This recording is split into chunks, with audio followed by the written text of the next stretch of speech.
Dipa Nusantara Aidit atau mungkin lebih familiar dengan nama Den Aidit, sosok yang namanya begitu lekat dalam sejarah Indonesia dan kerap menjadi bibit dari perdebatan panjang lantaran perannya dalam Partai Komunis Indonesia alias PKI. Aidit adalah salah satu tokoh kontroversial yang membesarkan PKI, bahkan menjadikannya sebagai salah satu partai politik terbesar di Asia Tenggara saat itu. Sayangnya, ambisi Aidit untuk merebut kekuasaan melalui jalan revolusi berakhir dengan tragis setelah peristiwa gerakan 30 September 1965 atau lebih dikenal dalam buku-buku sejarah Indonesia sebagai peristiwa pemberontakan G30 SPKI yang konon didalangi oleh Aidit. Sebetulnya, apakah benar Aidit merupakan dalang di balik peristiwa berdarah tersebut? Atau Aidit hanya korban dari permainan politik yang lebih besar? Kali ini, kita akan menelusuri perjalanan hidup Aidit dalam gerakan politik, ideologi, dan kehidupan pribadinya.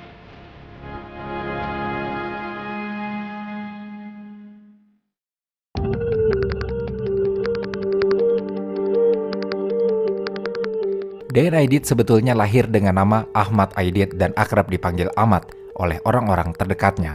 Beberapa sumber menyebut bahwa Aidit lahir pada tanggal 30 Juli 1923 di Tanjung Pandan, Belitung.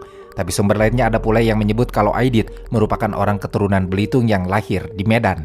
Dia anak pertama dari Abdullah Aidit dan Mailan. Ayahnya, Abdullah Aidit, merupakan anak dari Haji Ismail, seorang nelayan yang cukup terpandang di daerahnya. Abdullah bekerja sebagai mantri kehutanan dan tercatat pernah memimpin gerakan pemuda di Belitung untuk melawan kekuasaan kolonial Belanda. Tapi begitu Indonesia merdeka, ayah Den Aidit ini sempat menjadi anggota DPRS mewakili rakyat Belitung.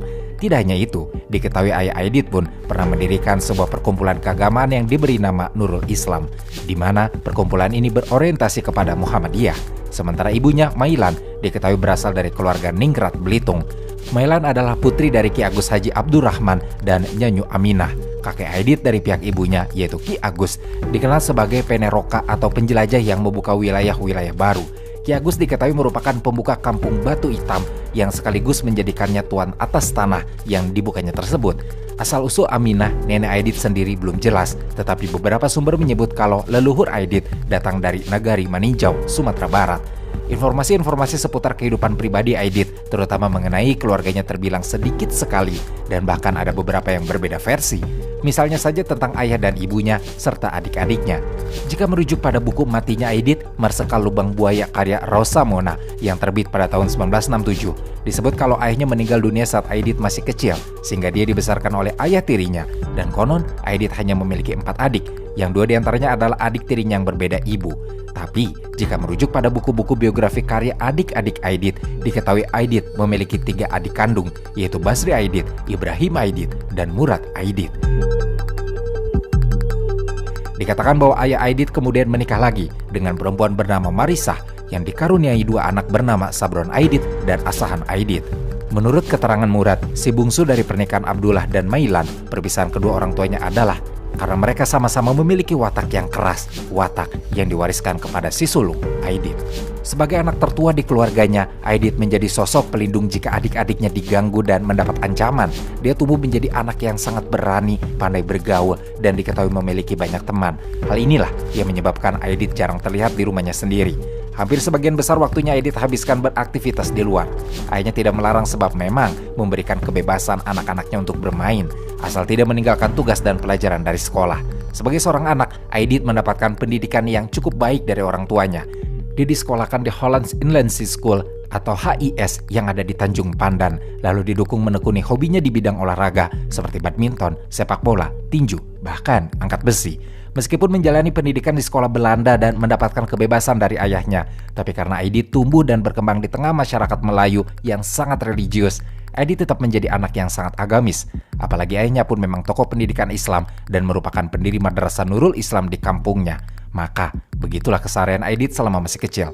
Ia tidak pernah lepas dari kewajibannya sebagai seorang muslim dan tetap menjalani pendidikan di sekolah Belanda dengan pergaulan yang sangat beragam. Setiap maghrib, Aidit akan terlihat bersama adik-adiknya pergi ke musola untuk bersembayang dan selepas itu mereka mengikuti pengajian sampai tiba waktu Isya. Aidit juga sering sekali diminta untuk mengumandangkan azan karena suaranya dan pelafalannya sangat jelas. Dari segi pergaulan, Aidit sejak kecil sudah terlihat menonjol. Dia mampu bergaul dengan semua lapisan sosial dan etnis di Belitung. Adik-adiknya mengatakan bahwa Aidit ini tidak pandang bulu dalam berteman. Dari anak tangsi di lingkungan militer sampai anak-anak golongan Tionghoa adalah temannya. Bahkan orang-orang tua pun menyenangi Aidit. Pergaulan Aidit yang sangat luas inilah yang membuat Aidit memiliki kepekaan sosial yang jauh lebih dalam jika dibanding anak-anak seusianya. Dalam buku harian Aidit yang ditemukan, Aidit menulis bahwa dia sering diajak pergi memancing ikan pada malam hari oleh ayah temannya yang memang berprofesi sebagai nelayan. Pengalaman ini ditulisnya dengan sangat rinci. Bahkan Aidit mencatat tentang berapa jumlah hasil tangkapan nelayan dan ongkos yang dikeluarkan setiap perjalanan melaut. Aidit menulis kalau hasil jeripayah nelayan-nelayan ini ternyata tidak sebanding dengan upah yang didapat dalam menjual hasil tangkapannya di pasar. Tidak hanya sampai di situ saja pergaulan dan pengamatan sosial Aidit kecil. Diketahui kalau Aidit pun suka berkumpul dan bergaul dengan buruh timah di GMP. Pergaulan ini berawal dari seorang teman seusia Aidit yang menjadi buruh timah. Aidit yang mengamati kehidupan temannya dan para buruh timah tersebut mulai menaruh simpati atas eksploitasi yang terjadi pada para buruh. Setiap hari, Aidit akan melihat buruh-buruh itu berlumpur-lumpur, bermandi keringat, dan hidup susah karena upah rendah. Sementara para menir Belanda dan tuan-tuan dari Inggris memperlihatkan kehidupan mereka yang hura-hura bergelimang harta. Semakin lama Aidit menyelami kehidupan mereka, para buruh pun mulai mengenal Aidit sebagai teman bercerita dan pendengar yang baik. Aidit sering sekali menemani mereka saat sedang bekerja untuk membersihkan kebun pekarangan. Pada beberapa kesempatan Aidit pun ikut membantu menyapu, memacul, hingga membuat lubang untuk pohon pisang. Selepas bekerja, Aidit akan diajak makan oleh para buruh. Terkadang dia diberi singkong goreng ataupun buah-buahan. Aidit tidak pernah masalah duduk bersama mereka, mendengar para buruh menceritakan pengalaman bekerja mereka di perusahaan timah dan situasi berat yang mereka alami. Aidit yang selalu ingin tahu bagaimana kehidupan dan kondisi masyarakat dimanapun dia berada, serta kedekatannya dengan kaum-kaum tertindas inilah yang mempengaruhi arah politik Aidit kelak setelah dia tumbuh memasuki usia dewasa muda. Dia tumbuh dengan cara, kepribadian, dan jalan pikiran yang berbeda dengan adik-adiknya serta anak-anak seusianya yang mungkin melihat situasi yang terjadi merupakan hal yang biasa dan normal terjadi di tengah masyarakat.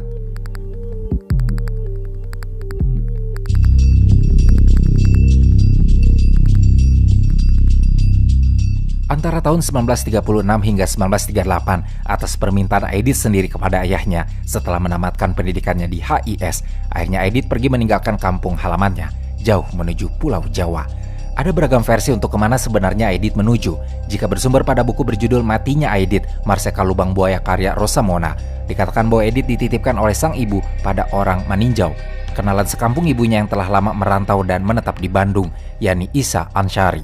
Selama hampir 4 tahun, Aidit tinggal bersama keluarga Isa sehingga mereka sudah seperti adik kakak. Bahkan hubungan pribadi mereka tetap terjaga sampai mereka menjadi lawan politik.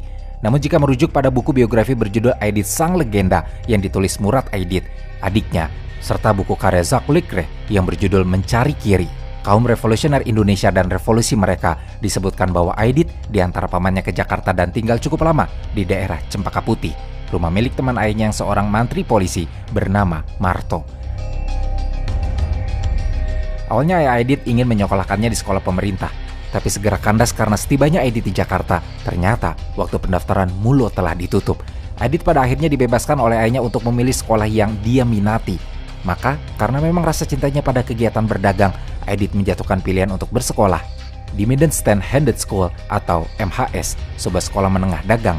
Dalam masa-masa awal berada di Jakarta, ternyata Aidit mampu dengan sangat cepat beradaptasi di tengah lingkungan, tanpa melupakan identitas kedaerahannya. Aidit memanfaatkan akses untuk bergaul dengan sesama anak muda yang berasal dari Sumatera. Di tahun 1939, ketika usia Aidit menginjak 16 tahun, Aidit mulai masuk ke kancah aktivis pergerakan. Dia merangkak dari anggota hingga kemudian menjadi Ketua Dewan Komisaris Pimpinan Pusat Persatuan Timur Muda atau Pertimu di Jakarta. Organisasi yang menjadi wadah untuk mempertemukan Aidit dengan Barisan Gerakan Rakyat Indonesia atau Gerindo yang saat itu menjadi cabang pemuda di bawah organisasi nasionalis pra-kemerdekaan. Dan salah satu pemimpinnya yang bernama Amir Syarifuddin berasal dari sayap kiri. Semakin lama, pergerakan Aidit pun meluas dan dia memiliki banyak akses untuk berkomunikasi dengan tokoh-tokoh aktivis pergerakan, terutama yang berasal dari sayap kiri. Terhubungnya Aidit dengan Gerindo serta aktivis sayap kiri sebenarnya bukan sesuatu yang mengejutkan.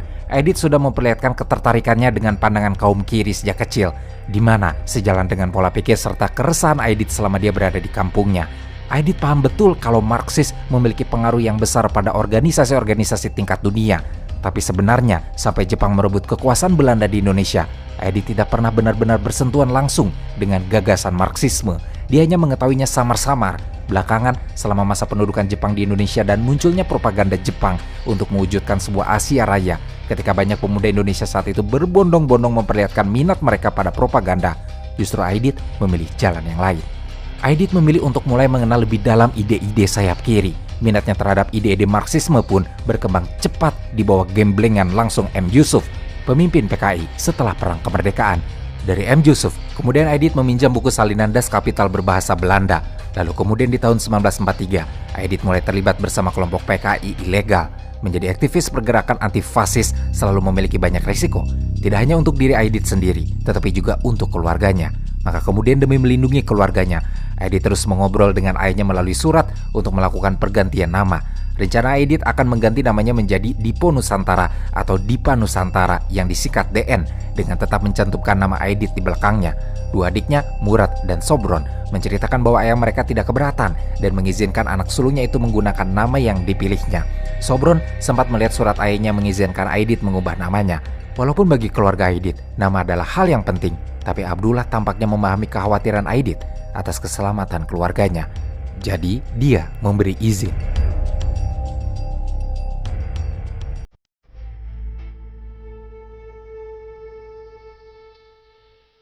Di tahun 1940, Aidit mendirikan perpustakaan bernama Antara di daerah Tanah Tinggi, Senen, Jakarta Pusat. Setelah itu, Aidit dan teman seindikosnya yang bernama Mohtar membuat sebuah usaha jahit yang juga diberi nama Antara. Lokasinya yang sangat strategis sehingga menjadikannya tempat mangkal aktivis hingga seniman Senen di masa itu, seperti Adam Malik dan Khairul Saleh. Sebagian besar terdiri atas para pendatang dari Minangkabau yang banyak berjualan dan membuka restoran. Dalam beberapa sumber, disebutkan kalau aktivitas politik Aidit yang semakin dalam membuat dia mulai berkenalan pula dengan orang-orang yang kelak memainkan peranan penting dalam politik Indonesia. Menurut beberapa temannya, Muhammad Hatta mulainya menaruh banyak harapan dan kepercayaan kepadanya, dan Aidit menjadi anak didik kesayangan Hatta. Tapi seiring berjalannya waktu, mereka berseberangan jalan dari segi ideologi politik. Aidit punya keunikan dalam pandangannya, meskipun dirinya memang seorang Marxis dan anggota Komunis Internasional alias Komintern. Tapi Aidit tetap menunjukkan dukungannya terhadap paham Marxisme yang dicetuskan Soekarno dan membiarkan partainya berkembang tanpa menunjukkan keinginan untuk merebut kekuasaan. Di awal tahun 1948, terjadi proses kristalisasi dalam tubuh sayap kiri dengan dilakukannya perubahan menjadi satu partai. Pada saat itulah Musso Daoudkhir, saudara seperjuangan Alimin, pulang dari pengasingannya. Dia telah melancarkan gagasan untuk mewujudkan Partai Kesatuan Sayap Kiri berdasarkan azas-azas Partai Komunis dengan program yang disebut Jalan Baru untuk Republik Indonesia. Musso yang muncul kembali bagaikan juru selamat bagi Partai Komunis, ia diterima dengan sangat terbuka. Apalagi saat itu organisasi dan partai sayap kiri tengah mengalami frustasi dan keputusasaan. Mereka mencari pemimpin baru. Musso adalah orang yang dianggap tepat mengisi posisi tersebut.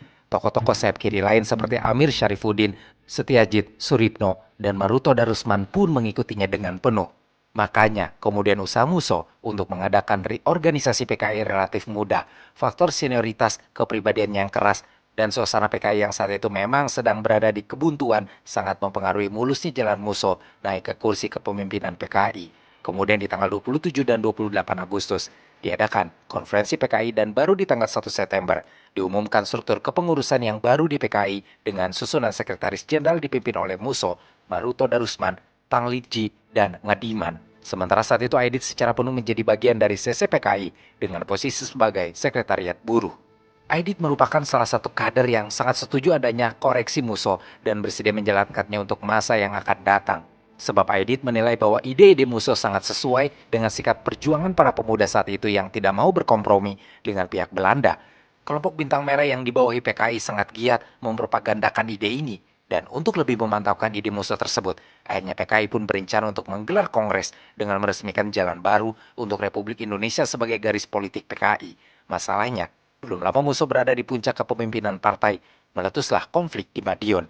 Ini menjadi serangkaian konflik yang sangat serius antara unit-unit bersenjata yang berorientasi kepada PKI melawan unit-unit angkatan bersenjata Republik dan sekutu-sekutu lokalnya yang tidak begitu permanen.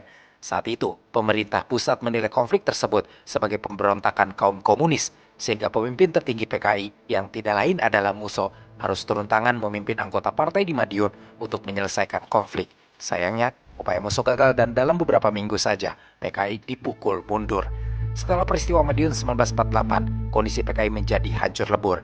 tapi segera diselamatkan oleh Aidit yang segera memegang kendali partai kecil yang tidak terorganisir dengan baik tersebut, dan bahkan para anggotanya masih menyimpan luka-luka atas kegagalan pemberontakan Madiun. Aidit berhasil menjadi sekjen PKI, bahkan kemudian menjadi ketuanya, di mana saat itu Aidit sempat bicara dengan Sobron untuk mempertimbangkan percantuman nama Aidit di belakang namanya. Sebab nama Aidit mungkin akan terus-menerus dikaitkan dengan PKI, tapi nama belakang keluarganya tidak ada yang diganti. Aidit pun terus maju di kancah perpolitikan. Sebenarnya membangun PKI bukanlah hal yang mudah. Setelah pemberontakan, bagian-bagian masyarakat Indonesia yang lebih sadar politik tampaknya menentang partai untuk mencari dukungan. Aidit secara tidak langsung dipaksa mencari dukungan di antara massa kaum buruh, petani, dan kaum miskin yang umumnya masih berada di luar kesadaran terhadap proses politik. Untuk memenangkan dukungan dari masyarakat, Aidit sadar kalau sangat penting untuk menampilkan PKI sebagai gambaran yang menarik bagi masyarakat yang lebih miskin dan pada umumnya bersifat acuh tidak acuh pada politik. Selain itu, Aidit juga harus membuat PKI dapat diterima oleh kelompok-kelompok berkuasa non-komunis yang mengontrol cara-cara represi untuk menghindari PKI mendapat halangan dari mereka. Maka kemudian terbentuklah citra PKI sebagai partai dengan sikap patriotisme yang lincah, simpati terhadap agama, damai dalam mengejar tujuannya, memikirkan masalah-masalah kecil yang dirasakan, serta dikeluhkan pendukung potensialnya, berlaku moderat, dan uniknya PKI ini tidak menonjolkan diri dengan bersikap ramah terhadap kekuatan politik Indonesia lainnya.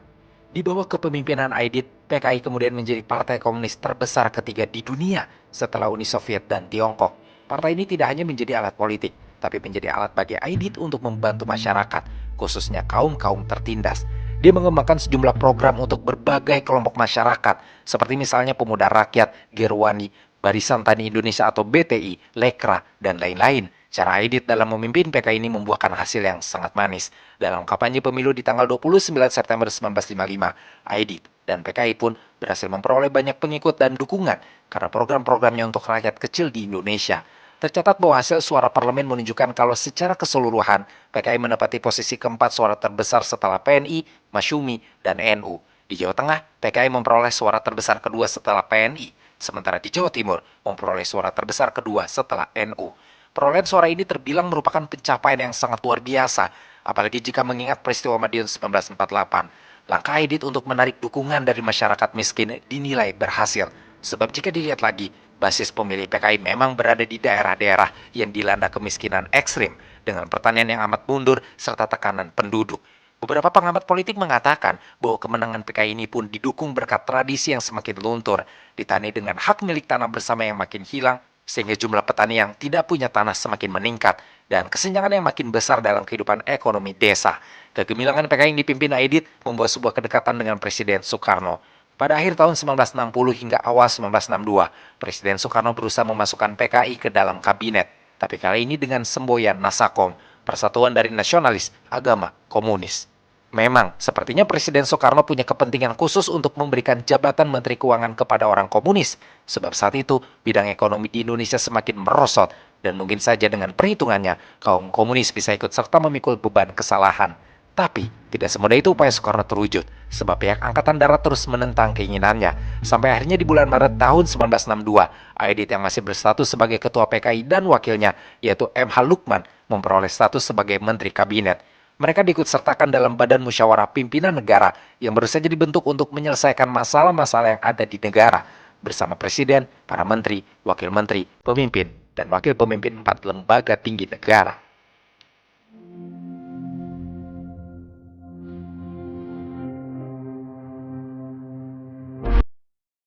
Sampai pada tahun 1965, anggota PKI sudah mencapai sekitar 3,5 juta orang, ditambah 3 juta dari pergerakan pemudanya.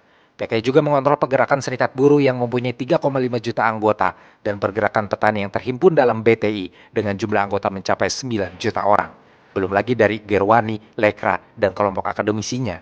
Kalau ditotalkan mungkin anggota PKI memiliki lebih dari 20 juta anggota dan pendukung. Itu menjadi masa kemasan bagi partai yang sedang dipimpin Aidit ini. Sayang sekali, masa kemasan PKI ini tidak berlangsung lama. Pada malam 30 September 1965, semua cita-cita PKI mengenai dunia yang tanpa penindasan menjadi sirna seketika.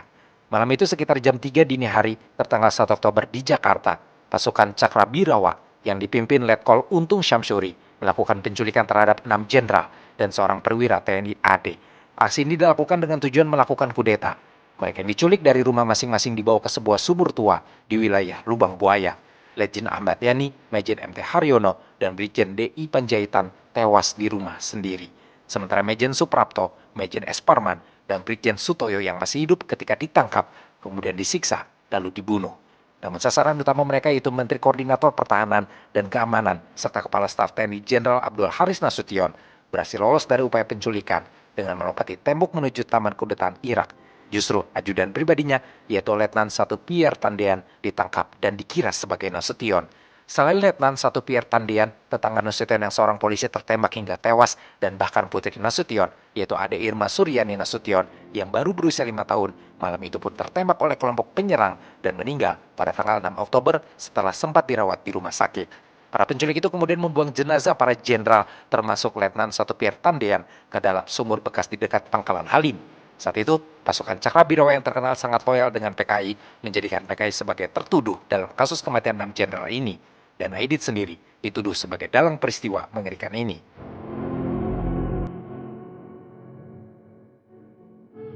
Dalam analisis sejarawan Joh Rosa yang kemudian dibukukan dengan judul Dalih Pembunuhan Massal Gerakan 30 September dan Kudeta Soeharto, tertulis kalau ada kemungkinan perebutan kekuasaan di Angkatan Darat menjelang 30 September 1965. Masih dengan analis John Rosa, dinyatakan olehnya bahwa para pejabat tinggi AS dan perwira-perwira Indonesia yang menjadi sekutu mereka sudah menyiapkan sebuah skenario yang berisi pokok-pokok alur kejadian. Mulai dari menuding PKI melakukan percobaan kudeta, melancarkan represi besar-besaran terhadap PKI di seluruh negeri, tetap menggunakan Soekarno sebagai presiden boneka sambil merongrong kekuasaannya, dan membangun satu pemerintah baru yang dikuasai Angkatan Darat. Sebelumnya, sudah banyak sekali isu yang beredar, terkadang secara tidak langsung mengaitkan PKI di dalamnya.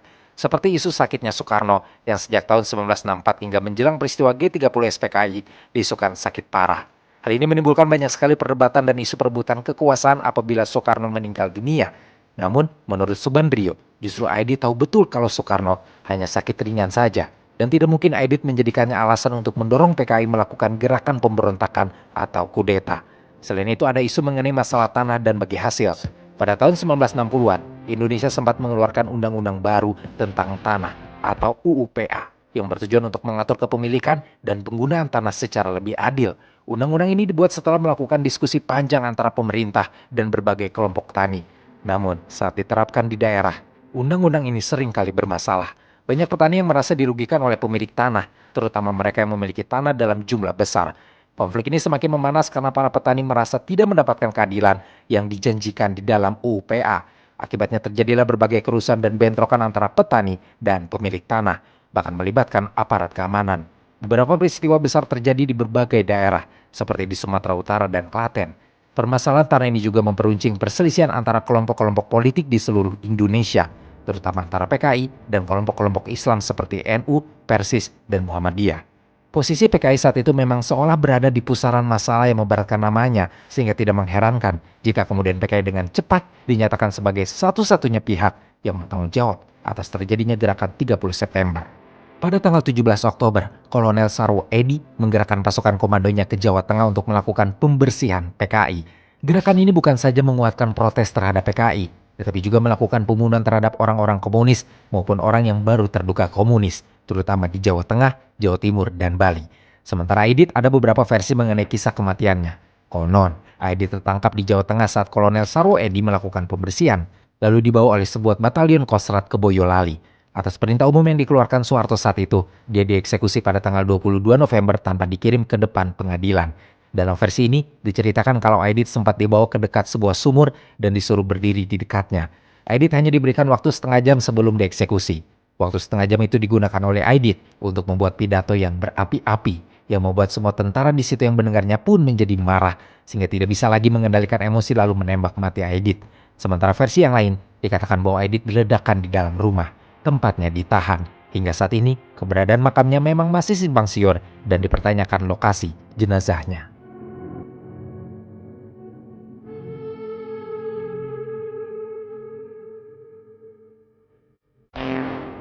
Sesudah malam tragedi G30 SPKI, istri Aidit yaitu Sutanti yang belum lama pulang dari Pyongyang, Korea Utara untuk mendalami studi akupuntur berusaha menyamar untuk mencari suaminya yang hilang seperti ditelan bumi.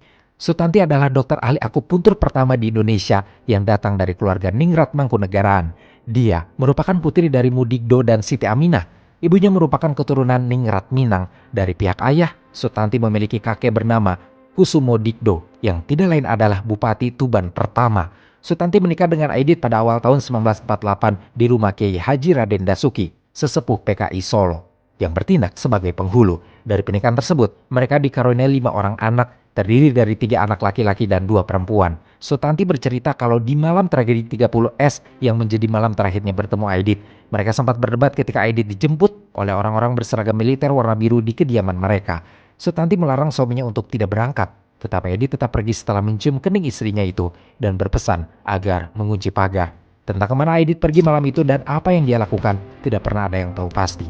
3 hari setelah peristiwa G30S, kemudian Sutanti ikut menghilang dari rumah, meninggalkan 3 anak laki-lakinya yang masih kecil. Setelah ditelusuri, ternyata Sutanti nekat mencari suaminya hingga ke Boyolali dan bertemu dengan Bupati Boyolali yang juga tokoh PKI. Sayangnya pencarian yang dilakukan Sutanti tidak membuahkan hasil. Aidit tidak bisa dia temukan. Jejaknya benar-benar menghilang. Maka dengan rasa putus asa dan harap-harap cemas, Sutanti kembali ke Jakarta. Saat itu situasinya sudah sangat tidak aman bagi mereka yang terkait dengan PKI, apalagi untuk istri dan keluarga dari orang nomor 1 di PKI. Sutanti menyadari hal ini. Jadi, dia kembali ke Jakarta dengan menyamar dan meminta tolong kepada Bupati Boyolali supaya berpura-pura sebagai suaminya. Agar aksi penyamaran lebih meyakinkan, mereka mengambil 2 anak dan mengontrak di kawasan Cirende, Jakarta. Sayangnya aksi penyamaran yang sudah berjalan selama berbulan-bulan lamanya itu berakhir setelah tetangga mereka curiga dan akhirnya mengungkap identitas Sutanti yang sesungguhnya. Perempuan itu pun ditangkap. Sejak itu, hidup Sutanti hanya tentang perpindahan dari penjara yang satu ke penjara yang lain. Sutanti bahkan pernah ditahan di Kodim 66 dan penjara Bukit Duri. Lalu baru dilepaskan pada tahun 1980 setelah 14 tahun mendekam di penjara. Selama itu pula, Sutanti tidak pernah bertemu dengan anak-anaknya. Pasalnya keluarga yang dititipkan untuk merawat anak-anak Sutanti tidak berani membawa anak-anaknya ke penjara karena khawatir dengan keselamatan mereka. Setelah bebas dari tahanan antara pertengahan 1970-an sampai 1980-an, Sutanti sempat kembali berpraktik sebagai dokter akupuntur. Dalam berbagai catatan, disebut-sebut kalau Sutanti dan ibunya, Siti Aminah, menjadi 2 perempuan yang paling ditakuti oleh pemerintah Soeharto yang menggaungkan sebuah propaganda bahaya laten komunisme. Ketika mereka menempati rumah di Pondok Pinang, rumah itu rutin diawasi militer dan polisi. Setiap bulan September, akan ada 1 jeep berisi prajurit bersenjata yang menjaga jalan masuk ke rumah tinggal mereka. Bahkan, ketika Ibu Sutanti meninggal dunia pada tahun 1984, ada helikopter yang berpatroli di langit sekitar Pondok Pinang. Bagian yang mungkin cukup mengejutkan dan benar-benar terjadi adalah ketika Sutanti terserang stroke dan harus dirawat di ICU. Orang-orang yang menangani perawatannya didatangi oleh aparat dari Kodam 5 Jaya untuk diinterogasi satu persatu. Lantaran kecurigaan ada pihak asing yang membiayai perawatan ibu lansia tidak berdaya itu.